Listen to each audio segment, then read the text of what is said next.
Bienvenue dans cette vidéo. Avec le Centre culturel vaudois et le guichet pour la tutelle de la langue française, nous avons pensé de profiter du cahier numéro 7 du patrimoine culturel vaudois parce que c'est l'occasion pour rencontrer une production très importante dans nos vallées, c'est-à-dire la sculpture sur bois du côté italien et du côté français. Ça sera justement l'occasion pour un voyage dans ce monde qui appartient à notre culture matérielle, mais aussi linguistique, grâce d'abord au bois sculpté provenant du musée vaudois, mais aussi grâce à la collection de M. Stéphane Chevalier de Guillestre dans le Queyras, qui nous permettra, qui a permis surtout de mettre en relation ces deux productions qui appartiennent au même territoire montagnard. Nous embarquons donc pour ce petit voyage au milieu de ces bois sculptés en langue française, parce que la langue est aussi notre patrimoine commun. On a voulu mettre justement en relation le patrimoine matériel avec le patrimoine linguistique. Monsieur Daniel Ejala nous rappelle que dans l'art de la sculpture et de la décoration sur bois, ainsi que dans de nombreuses autres manifestations de culture locale, chaque phénomène censé être qualifié comme local est en réalité redevable d'influences et d'apports et de suggestions qui ne sont pas nécessairement locaux. D'autant plus, mais cela reste toutefois dans le domaine de l'hypothèse, dans les Alpes, territoire caractérisé tout au long de son histoire par des migrations saisonnières constantes, le contact avec des cultures différentes est bien présent. Et finalement, il s'agit d'une région où les échanges entre nos vallées ont été toujours très intenses, et ce, durant de nombreuses années.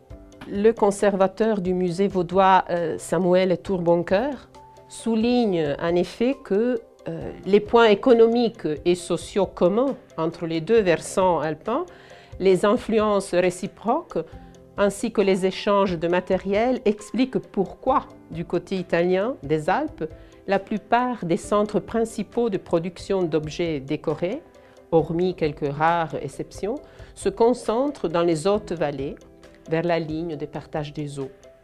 En revanche, les témoignages se font plus rares vers les basses vallées et les plaines, mais surtout, la réalisation des objets est plus grossière, les techniques sont moins maîtrisées et le répertoire des décorations est plus restreint.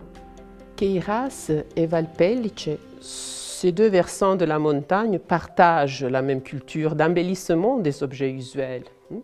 Il suffit, par exemple, de regarder la beauté de cette quenouille absolument merveilleuse.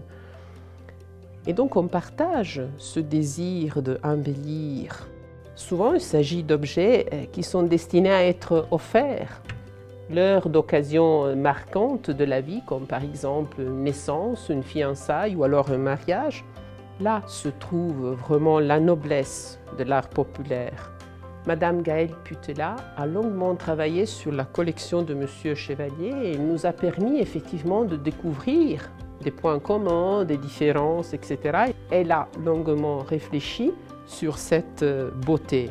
Et il nous dit qu'en effet, justement, cette beauté au quotidien est la plus belle, la plus solide des similitudes entre nos vallées, tout en soulignant que les points communs sont plus nombreux que les différences. Donc c'est la beauté qui nous unit dans ce temps si difficile. Finalement, il faut se rappeler, nous dit toujours Madame Putela, ces objets ont une âme. Ils portent en eux l'histoire de ceux qui les ont fabriqués, offerts, utilisés, emportés dans leur exil, transmis et conservés.